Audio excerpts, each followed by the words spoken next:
ইবনে মুবারক রহমতুল্লাহ আলাইহির আব্বা মুবারক উনি নিজের ফাঁদে নিজে ফেঁসে গেছিলেন। নদীতে পড়া আপেল খায়া ফেলছিলেন। খায়া চিন্তা উঠছে এটা কারো না কারো গাছের তো হবে, না জিজ্ঞেস করে খায়া ফেললাম। এতটুকুর জন্য যদি আল্লাহ কালকে ফাঁসায়া দেয় তো কি করব? তো বাটা যেদিক থেকে আসতেছিল উজানের দিকে হাঁটতে শুরু করছে। তো যা দেখে ঠিকই আপেল গাছ একটা নদীর ভিতরে ঝুঁকা আছে। বাগানের মালিকরে খুঁজা বের করছে যে ভাই তোমার গাছের আপেলই হবে, নদীতে পড়ছিল খায়া ফেলছি, মাফ করে দাও।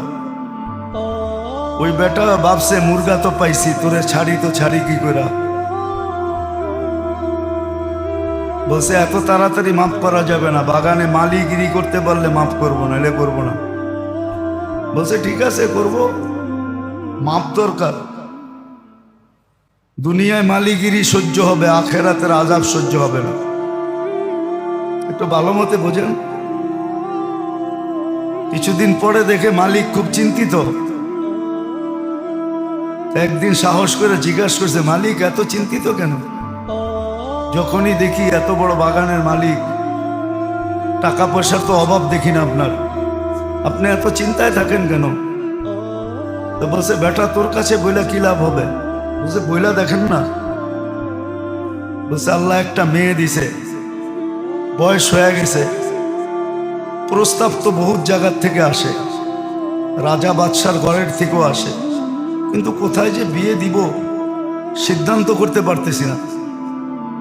বলছে মালিক এটা তো সহজ,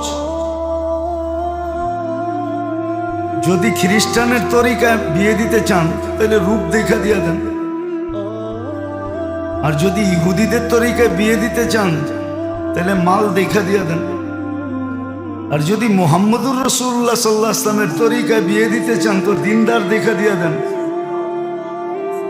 বলছে বেটা তোর চেয়ে দিনদার তো আর কাউকে দেখি না দুনিয়াতে, চল আমার বাড়িতে। বিয়ে দিয়া দিছেন। ওই ঘরে আব্দুল্লাহ রহমতুল্লাহ আলাইহি পয়দা হয়েছে। কিয়ামত পর্যন্ত এত বড় মুহাদ্দিসও আসবে না, আল্লাহওয়ালাও আসবে না। সমস্ত আল্লাহওয়ালারা আব্দুল্লাহ ইবনে মুবারকের পায়ের নিচে। বড় পীর বলেন, বড় পীরও ওনার পায়ের নিচে। এত বড় আল্লাহওয়ালা আসবে না। তো যেটা বুঝাইতেছিলাম, সুযোগ তো কাজে লাগাই নাই, সোহবতে যা শিখি নাই। ফার্সিতে একটা প্রবাদ বাক্য আছে, হামসুনিমান ডাঙ্গরে নিস্ত, আমার চেয়ে বড় কে।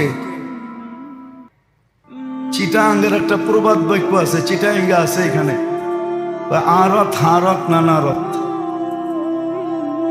আরত হারত আর নানারত।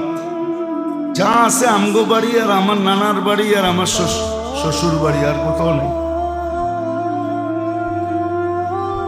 এই তিন জায়গায় আছে, আর কোথাও কিছু নাই। আমরাও তো শিখি নাই, ঠিক না?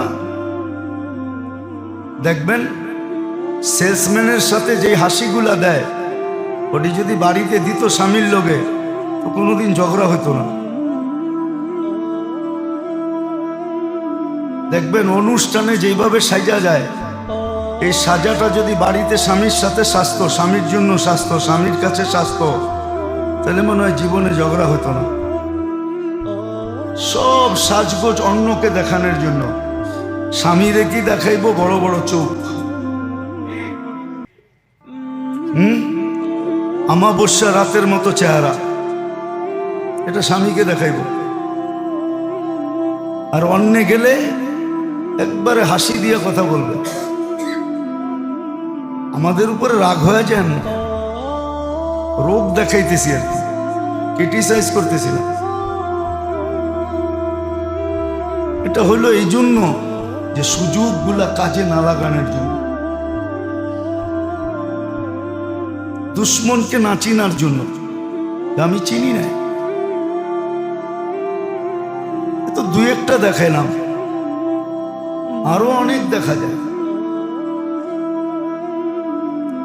অপরের সাথে যেই সুরে কথা বলে, ওই সুরে যদি মোবাইলে স্বামীর সাথে কথা বলতো, তো মনে হয় স্বামী ডেলি এসে পায়ে তেল মালিশ করতো। অন্যের সাথে